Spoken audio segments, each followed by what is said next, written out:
You have accessed the podcast of OA. Located deep within Sector 14845 and powered by the Emerald Light of Will, the podcast of OA is your guide to the Green Lantern universe. Hosted by Lanterns Myron Rumsey and Bill Giancoli, the podcast of OA begins now. Green Lantern fans, thanks for joining me for another episode of the podcast of OA. This is episode number 105. I am your co-host, Myron Rumsey. Tonight, I am flying solo. Unfortunately, Bill Giancoli had some technology-related issues and wasn't able to participate in our conversation. At any rate, we've got something special in store. Today, the second issue of Hal Jordan and the Green Lantern Corps hit the stands, and we are going to have an exclusive conversation with writer Robert Venditti to talk about today's issue. And we're also going to be answering some questions that Green Lantern fans in the Blog of OA Facebook group submitted. So hang tight, and I hope you enjoy the conversation.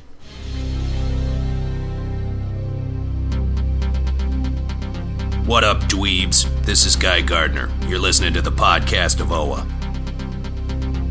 So, welcome back to episode 105 of the podcast of OA, and we have a special treat today. Today, on the stands, Hal Jordan and the Green Lantern Corps issue number 2 is out, and I'm joined by writer Robert Venditti to talk about the book. So, Rob, welcome back to the show. Thanks for having me back, Myron. Long time no speak. You know, at this rate, I think you're going to be an honorary co-host. Well, Bill never seems to show up, so maybe I'll just take his spot. The gauntlet is thrown. So we've got issue 2 out today, and it's really kind of exciting to see what's going on with the Corps. So I don't want to do a lot of talking about it because you wrote it and people want to listen to you and not me. So why don't you talk a little bit about the issue that's out today? Well, the big sort of reveal at the end of the first issue of the series was that the Corps was spat back out into our universe, but no one knows that at this point. You know, they are sort of stranded, don't know their location. They think they're home. They have a pretty good feeling that they're home, but they're not entirely certain. Hal has no idea that they're back. Sinestro has no idea that they're back. And so they've really taken a hit in terms of their ranks with all of the events that they went through in Lost Army and Edge of Oblivion. So the Corps is operating on, less than 10% of its force. All the infrastructure and all the communications and everything is all busted up. They don't even know their location. So John takes it upon himself as leader of the Corps, assessing the situation, that, first thing you need to know in any sort of scenario, most important things always are, what's your location on the map, and do you have communications? And so these are where he puts his focus. And so he takes the one lantern that he knows he can count on to do something crazy, which is, of course, Guy Gardner, who, in line with his personality, doesn't want to be the kind of guy to sit around and wait for an answer anyhow. And he sends Guy out on a recon mission to go find where they are in the universe. And at the same time that's happening, we pick up where Hal was at the end of issue 1. He had gone to a planet to investigate the disappearance of the Corps, had gleaned a bit of information from some criminals there, but then a pair of yellow lanterns showed up, and that was where we left off with Hal. So now he has his confrontation with those yellow lanterns. He starts to get a sense that there's much larger things at play here. He's learning that the Sinestro Corps has taken over, that they think they're the law now, and pursuing the 2 yellow lanterns to try to get even more answers.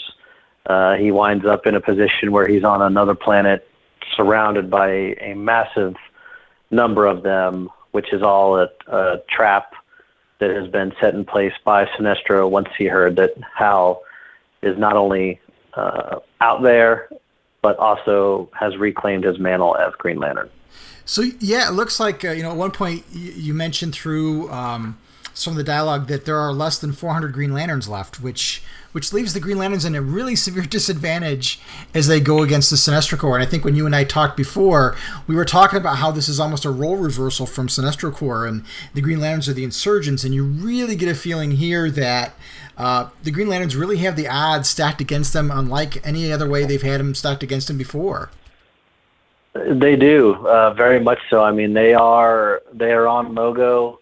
Their ranks have been severely thinned, and like I say, they don't know where they are. They don't even have comms. But what also goes in line with that is, there's only just under 400 of them left, but these are the 400 that have been through it all. Like, these are the band of brothers that landed on D-Day and fought all the way to the Eagle's Nest. Sure, they lost a lot on the way, but they are battle tested, and they are the best of the bunch.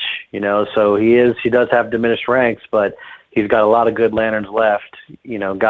Guy of course being one of them. So it is an interesting position for them to be in. They are the insurgent force at this point. They are, by nature of being in our universe, they're behind enemy lines because it's all Sinestro's territory now.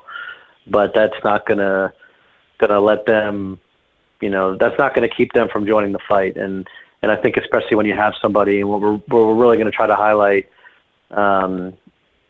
somewhat in this arc, but even more so in the next arc, is the tactical mind and the strategic genius of somebody like John, who's able to see the entire landscape, and even with reduced numbers is able to apply his forces in ways that no one else would ever think to.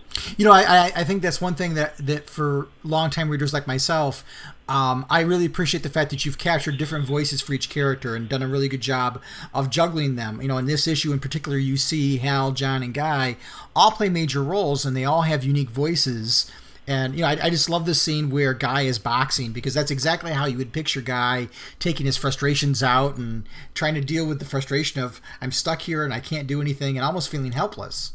Yeah, it's like he says, he doesn't want to sit around with his ring up his butt, like that's his mentality. Like, he always wants to mix it up, and that's what separates him from someone like John is, he is, it's hard to explain, but John is someone who really thinks it through, and I think because of that, he almost feels the weight of it all more than others do. Where Guy would just rush past a situation and never really get the gravity of it, and that works for him in some ways because all he wants to do is hit stuff in the face.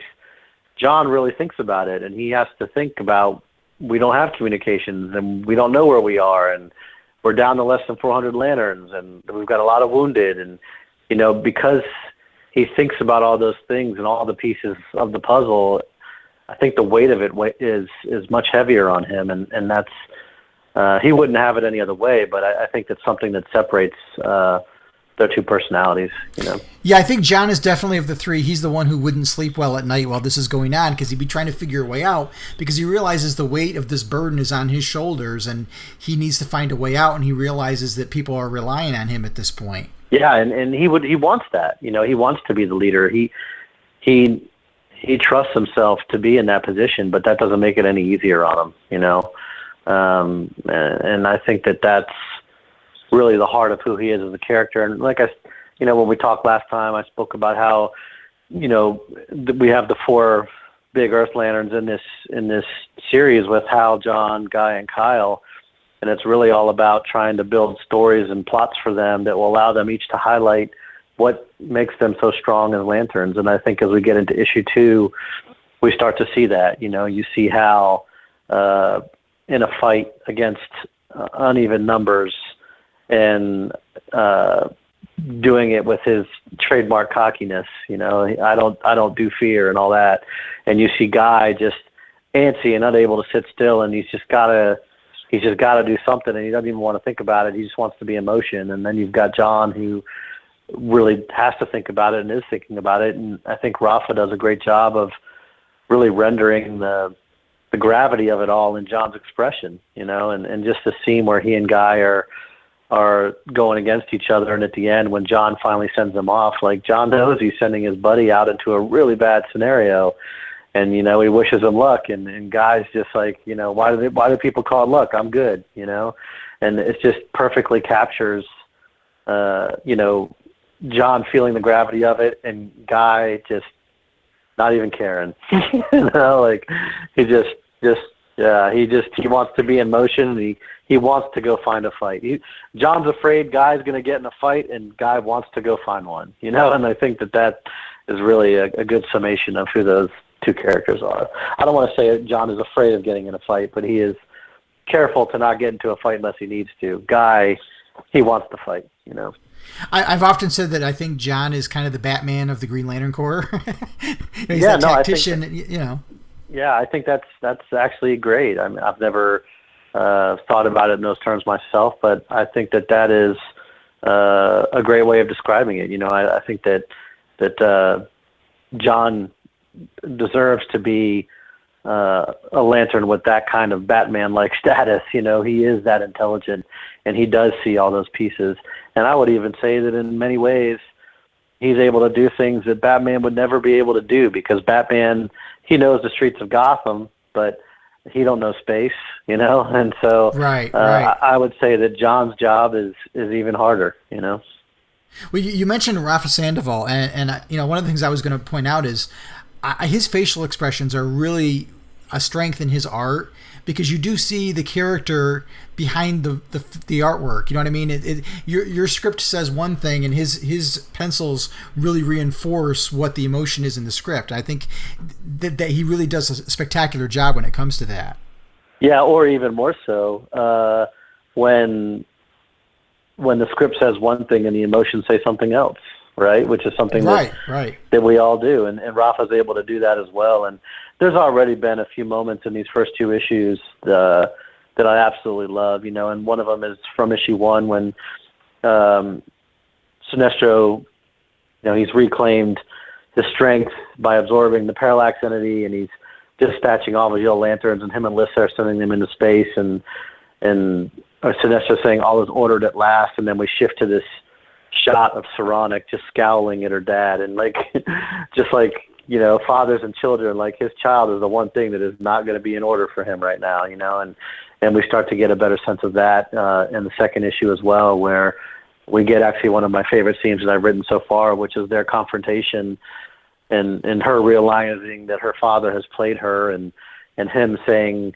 how he was able to do it, and, you know, what emotions he was able to use to get her to do the things that he wanted, because she would never do them otherwise. And, you know, as much as they're antagonists, you can still see how much it's Saronic's dad, and she loves him, and, you know, she wants to have a relationship with him, but he just makes it so freaking hard, you know.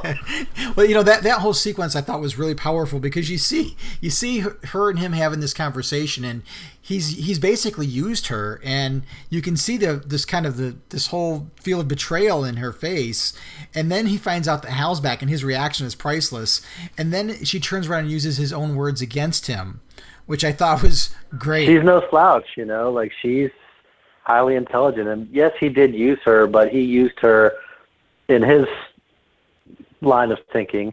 He used her by way of teaching her a lesson, you know, like in his mind, he's teaching her how to be a leader, and these are the things that people have to do. And yes, I manipulated you into doing what I needed you to do, and now there's a lesson that you need to learn from that so that it doesn't happen to you again. Like, he thinks he's teaching her a fatherly lesson, and then as can happen with children, she throws it right back in his face at the end, because she's no slouch. She is highly intelligent and fiercely independent in her own right. And, you know, we'll see how that develops from this scenario going forward. But she has learned a lot from her dad, including how to do something that somebody else might not expect you to do. Let's put it that way. Yeah. And her reaction when she realizes that Hal is still alive, you know, as a reader, I'm sitting there going, boy, you know, when this all comes to a head, she's going to be put in such a tough spot. And I'm really looking forward to seeing how she gets herself through that. She is a huge part of this arc. So, you know, definitely keep an eye on her. Yeah, we're going to be doing a lot of things with her. There's a reason why we're building up that relationship between her and Sinestro so much, and she's getting a lot of page time. And we're going to see how that develops, not even into this arc, but even going deeper into the series. She's going to be a really important part of things. The most of the action in this issue comes through Hal's interaction with Slush and Mash, And I love that whole fight scene and how he deals with MASH and his three faces, talking faces. And I just, that was a lot of fun for me. I really enjoyed that part of the book. Yeah, Slush and MASH are two of my favorite of the Yellow Lanterns. All hats off to Jeff and Ethan on those characters. I knew I wanted to use them. Slush I just think is great because of the way he looks. This floating blob with a skull inside him, But MASH I thought would be really interesting for Rafa, and going back to what we were talking about earlier with rendering and facial expressions, like MASH is a character that has three faces, and each face has its own personality. And so he's able to communicate the difference in these personalities. Like the top one is a kind of a hesitant, doubtful, almost afraid personality. The middle one is the brains of the operation and is really sort of angry and cruel, and the bottom one is just crazy, insane nuts, and Rafa is able to stack those three faces on top of each other in one panel and communicate those three different personalities, which is not easy to do. I mean, we didn't make it easy on Rafa with this opening arc and these opening issues, but I think, you're starting to see kind of what I was saying before, that he's an artist who's really going to surprise people with his work on this series, and even the way he renders Sinestro and Lissa, and there's a majesty about them, the way he draws them. The capes are billowing and Lissa's hair is flowing, and it's just really breathtaking stuff. Yeah, and in this particular scene, that there's that hoorah moment where Hal says, I don't know the meaning of surrender. And, there's that whole diesel truck with the Ferris Air logo on the side. Yeah, very much, yeah. I love that Rafa made the truck not just a picture of a truck, but it was a fully realized three-dimensional object, because where it crashes, you see the inner parts go flying. And I just thought visually that was such a spectacular two-page spread. Yeah, it's a great job. Hats off to Tomio Morey as well, the colorist. I mean, fantastic work he's doing.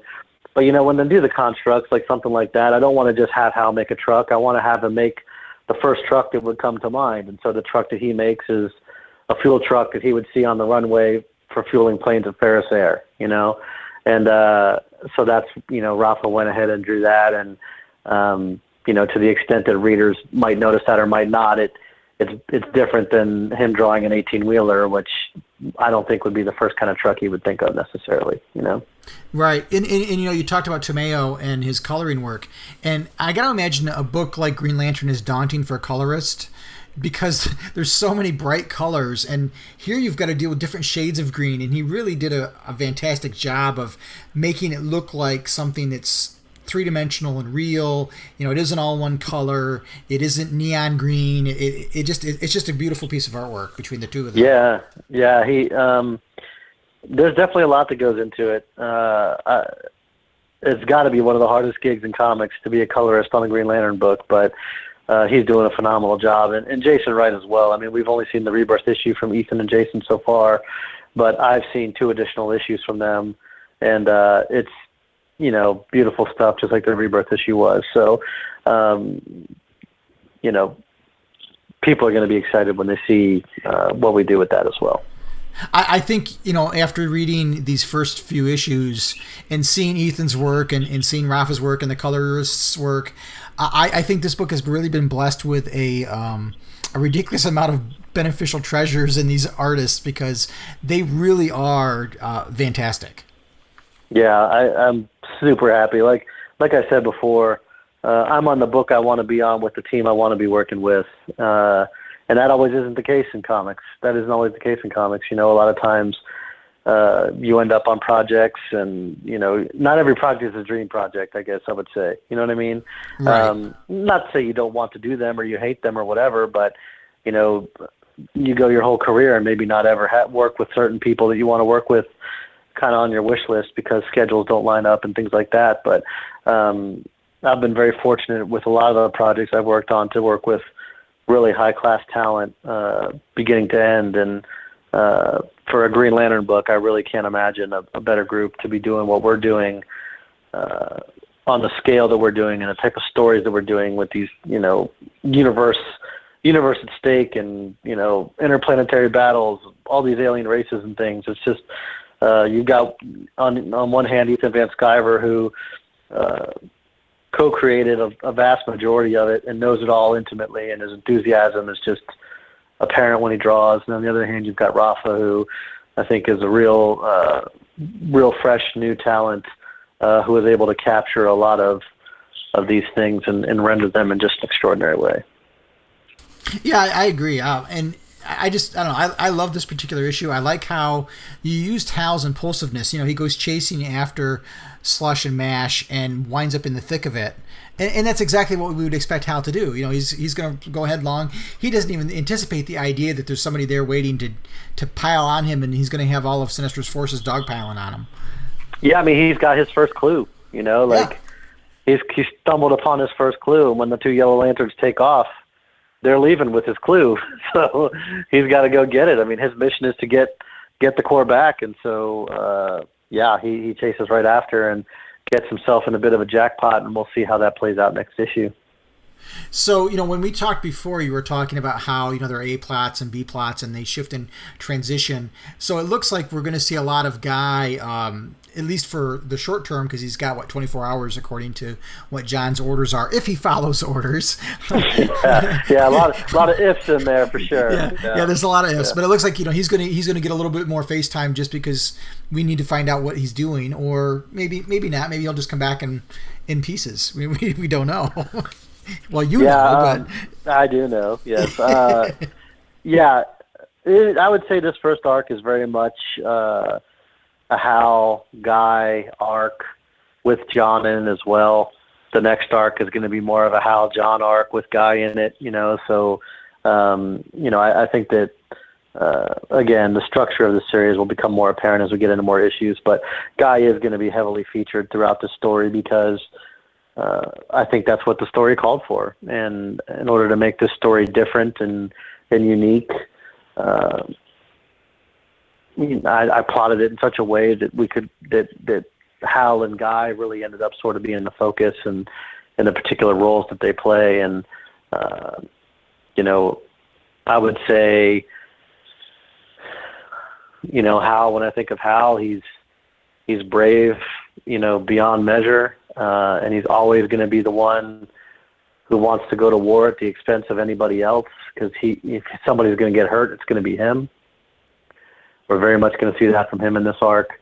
And with Guy, I think when I think about who Guy is, it's somebody who is just intensely stubborn and fiercely loyal and isn't afraid to take a punch. And, we're definitely going to see that from him in this arc as well. Yeah, Guy is as much of a guy who's going to hit a punching bag as be a punching bag. And it's almost like he likes it in a way. Like he wants to mix it up. Like there's certain boxers, you see them in the ring, and they kind of get lazy until they get hit. That one good time they get hit, and all of a sudden they wake up. It's like they need that for some reason. They feed off the energy of getting punched. And I think Guy is that kind of guy. Now, I don't understand that. That doesn't make any sense to me, which is probably why I'm not a boxer, but I think for Guy, he needs to hit and be hit, and that's what drives him. That's what gets his blood up. That's what gets him, motivated and gets him angry enough to really do some damage. And we'll see how that plays out. Yeah, he lives for the fight, and that's absolutely. So something that I wanted to do different this episode than in the past was we have a really active Facebook group, and so I opened it up to people and said, is there something you'd like me to ask? So I've got 9 questions I'd like to pose to you, if that's all right. Sure. Yeah, go for it.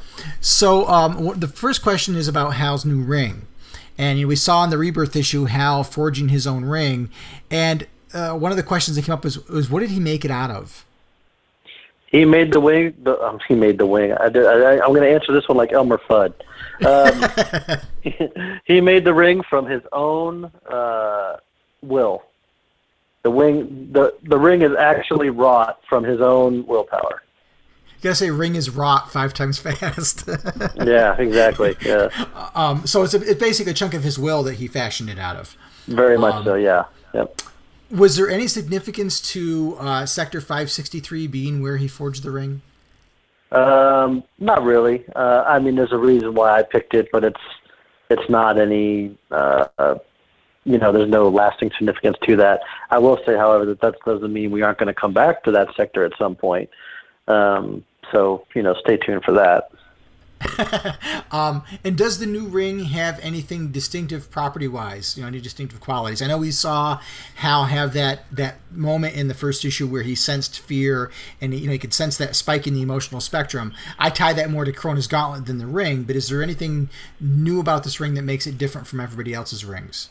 You're very accurate. Yeah, Hal, after what we saw from him in the Rebirth issue, he does have a connection to the emotional spectrum now. It's on some level that is increased from what it was before, which is why he was able to sense something as enormous as Sinestro absorbing one of the entities. The last entity that we know of in the universe at this point being absorbed is a huge event. So yes, he was able to sense that. The ring does have some different properties, but I don't know how I would describe it. It's more because of how it was made and what it's made from. It's not some kind of one ring that commands others, and it's not, Sam Humphries is doing some things in Green Lanterns with Emerald Sight and things like that. It's nothing along those lines. But I guess the way I would say it is the fact that it was forged by him from his own will is significant, and that will become an element of the story in the second arc. So two hobbits aren't going to come along and want to throw it into a volcano. They're not, no. Then if they try, he's going to probably beat them up. But no, they're not. No. So last ring-related question. I knew there was going to be a lot of ring-related questions, but the last ring-related question, in the past there have been a lot of devices used to kind of temper the power of the ring, either the yellow weakness or the 24-hour charge. In the Rebirth era, are there still limitations like that, and are they limitless?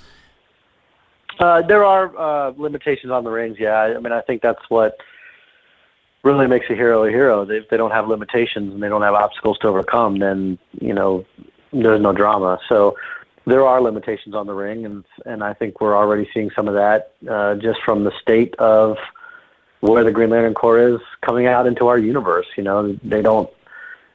The rings are there. They can make constructs, but they can't communicate. They can't, they don't know where they are. They've lost a lot of that sort of, infinite knowledge that rings have been shown to have. And so the rings can be diminished. They do have limitations.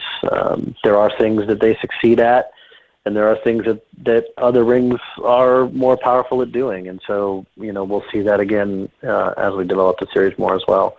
And again, all this stuff, like I said last time, isn't theoretical. I mean, I've turned in issue 12 already. The second arc of the story is already entirely done. So a lot of the things I'm talking about, if I were in a given spoilers mood, I could give you exact scenes to illustrate all these things I'm saying, but we'll just see how they play out in the story.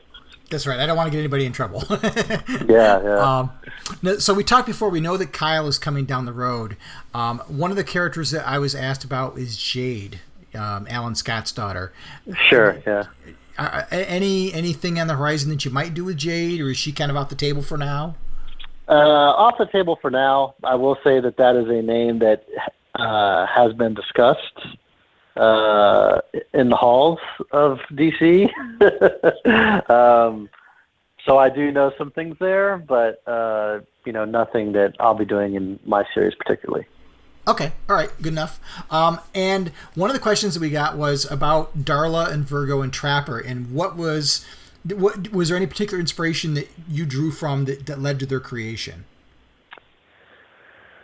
I thought it would be interesting. Not really inspiration, I wouldn't say. I mean, for the ship, I just thought it would be interesting to almost do like a reverse Firefly kind of situation, and Firefly, Captain Reynolds, they had this wonderful episode where they show you the history of how he discovered his ship and the relationship he has with it. And, in the movie, he talks about his relationship with the ship and, how much they trust each other and all that. I think it would just be interesting to have a ship that hated its pilot and was able to vocalize that, and so I just thought it would be an interesting inversion, especially for someone like Hal, who probably would have a Malcolm Reynolds-like opinion of the plane that he was in. What if his plane could talk and you found out his plane hated his guts, So I just thought that would be an interesting relationship to do. And then for Virgo and Trapper, they really kind of developed more organically as I was writing the story. And, I kind of found their voice and decided I wanted to keep them around. So one of the other characters that you're well known for creating is Relic. And we saw Relic and Krona in Green Lantern: The Lost Army. And we don't know what happened to them because we really didn't follow the rest of that through in Edge of Oblivion. Do you have any idea where they are and if we might be seeing them again at some point? Well, yeah, I guess if you're talking about Lost Army, we did see them in this earlier version of our universe, but that's in the past. So for me, Relic, last time we saw him was in the first arc of the Renegade storyline when he encountered Hal at the Source Wall. So Relic is definitely still around in our universe, and he's still a super giant and all those kinds of things. Krona is probably more complicated. I'll be honest, I didn't know Krona was in Lost Army until I read Lost Army. So, I don't really know what the thoughts were there, but obviously, if Krona needs to come back, there's always ways to do that. But I don't really have any intention to use Krona anytime soon. I've got, this 24-issue plan that I'm working on right now, and I kind of know what all those arcs are, and some of them are going to be like Sinestro, established Green Lantern villains, and others of them are going to be villains maybe we've seen in the DCU that we don't normally associate with Green Lanterns, and we'll see that as well.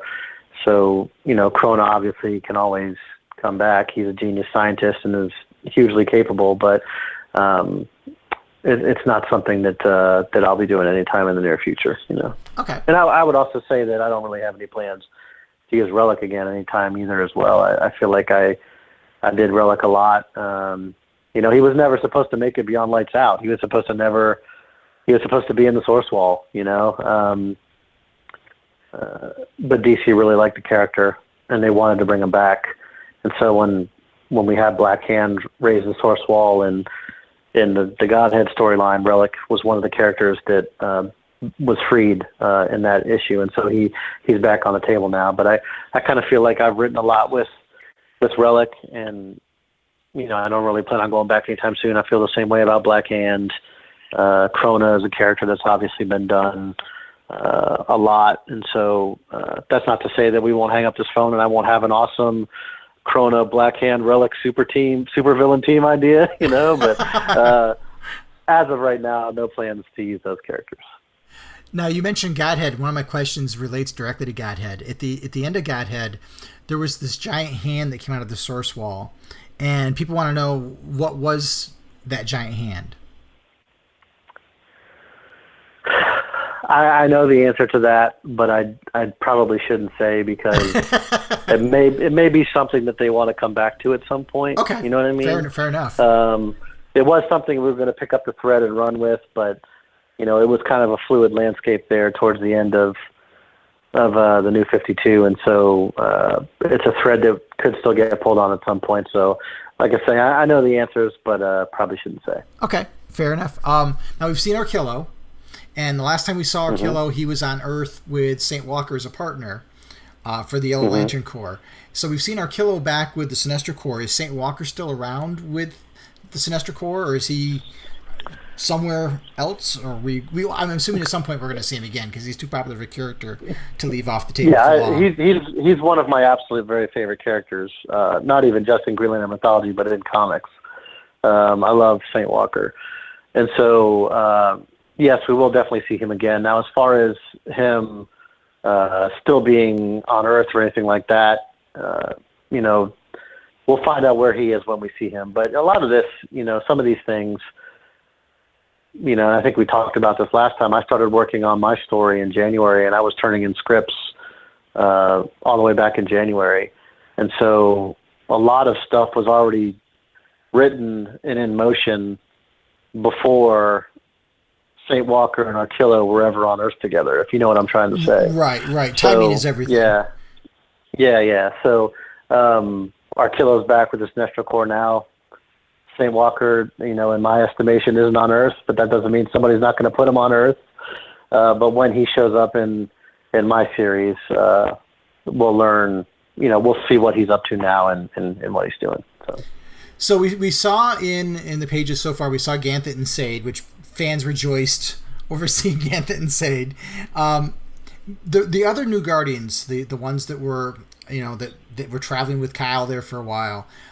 The Templar Guardians. The Templar Guardians. I'm assuming they're still floating about somewhere.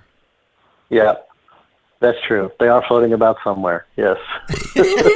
I'm not going to ask specifics because I know if they're floating about somewhere, you're going to be using them somewhere down the road, and I really can't say what are they going to do, Yes. I may not, but they are definitely out there. They're not dead or anything like that. Those answers will come at some point, but not anything that I'm working on in the very near future. I think the most common answer when we ask these kind of questions is stay tuned. Sure. Yeah, for sure. And I think it's great because people are passionate about these characters and they love them, and it says a lot for the characters themselves, and people want to know. But at the same time, you're writing stories, and we can't expect you to tell us what's going to happen in issue 24. You know what I mean? And a lot of it. I do know what's going to happen in issue 24, because I think that far in advance. But a lot of it is things that aren't always up to me either. Like there are other books in the DCU, there are other Green Lantern titles, there are other cosmic titles, and so a lot of these things, just because I don't have an answer for them right now that I can give, that doesn't mean that you're not going to see some of those things in other places as well. And that's part of being in a shared universe. So whenever I use any character, especially one that's outside the Green Lantern mythology, I always go check around and ask my editors and make sure, is this character on the table? Is it not somewhere else? I don't want to step on anybody's toes or anything like that. And so there's a lot of that back and forth on things. So, I want to bring things to a close, but I want to give you a special thanks for resetting this interview up for tonight. We did this interview a couple weeks ago, and you were so gracious in saying, we should get together again and talk about an issue and help me work with DC to get an advanced preview copy so we could talk about this in advance of the issue coming out. So I really wanted to give you a special thanks for that because I appreciate it greatly. No problem. There's obviously a very passionate Green Lantern fan base, and I try with all my projects to make myself available when I can for those fan bases, and I understand how important all of that is to these characters, and not just to how these characters have endured throughout time, but also to how they're going to continue to endure. So I think it's great that you dedicate this amount of time to talking about these characters, and whatever I can do to help support that, I'm always happy to do. So, but not Bill though. I got nothing for that guy. So he texted me a little bit ago and said he was really sorry that he held us up, but he doesn't even show up to work, that guy, anymore. Come on. I'm gonna have to cut his pay in half. Yeah. Well, thanks again, Rob. I really appreciate it, and hopefully we get to talk again soon. No problem. This is Salak, Green Lantern of Sector 1418, and you are receiving the podcast of Oa. The podcast of Oa. That wraps up another episode of the podcast of Oa.